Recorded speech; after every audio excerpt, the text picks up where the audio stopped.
All right, Raelynn, thank you so Yes, much for thank you being for having here. me. So you have a new single out. Yes, It was released, what, like 2 weeks ago? very soon. We released the music video about 2 weeks ago, and yeah, it's going great right now. I'm super excited about it. And it's from a #1 album. I still can't believe that my album went #1. There's only a handful of females that their debut record has done that, and I'll never forget, I found out right before I walked the red carpet at the ACM Awards with my dad, and finding out that my album was #1 on Billboard Country was just the coolest feeling ever.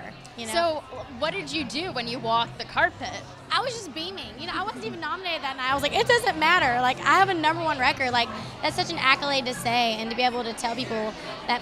I mean, every time I go on stage, they're like, Raelynn, our #1 album, Wild Horse. It's just something that you can never. I mean, it's something that's always going to be mine, and I'm just so thankful. And I'm just so thankful for my fans. I've been on the road for 5 years now, and every time I have a show, after the show, I go meet my fans. And when they told me that they were going to buy my record, they meant it, and they showed up on the day it came out, and it's just very awesome. Nashville specifically is really known for being kind of like a songwriter's hub. Yes, yes. Why do you think that is? I think because it's such an amazing environment. Like, it's such a family here, and I'll never forget when I wrote Love Triangle, one of the songs on my record. When I wrote that at 18, within a week, I had so many other writers that wanted to write with me because of that song. And it just goes to show, like, a great song is what can change a lot for you, and that's what that song did for me. I had some of the most amazing writers in this town want to write with me because of that song. And so that's what I love about Nashville, is it's such a family vibe, and everybody knows everybody.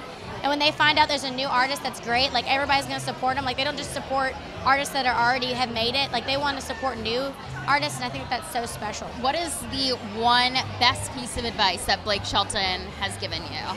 The best advice he's given me is to never give up. You know, he's like, never compare yourself to your neighbors. Some people gain success in 6 months, some people 2 years, some people 10 years, but if this is what you're supposed to do, God's going to make it happen. And that's one thing that I've always stood by, is like, my path's been a little different from other artists, but it's working, and it's been awesome, and it's just amazing. I'm just so thankful that I get to do music as my living, like, to just be able to travel and write songs and make people feel amazing about themselves. It's just awesome. So I would say the best advice he's given me is to never compare myself, to always just stay the path and be authentic and unique. Yeah.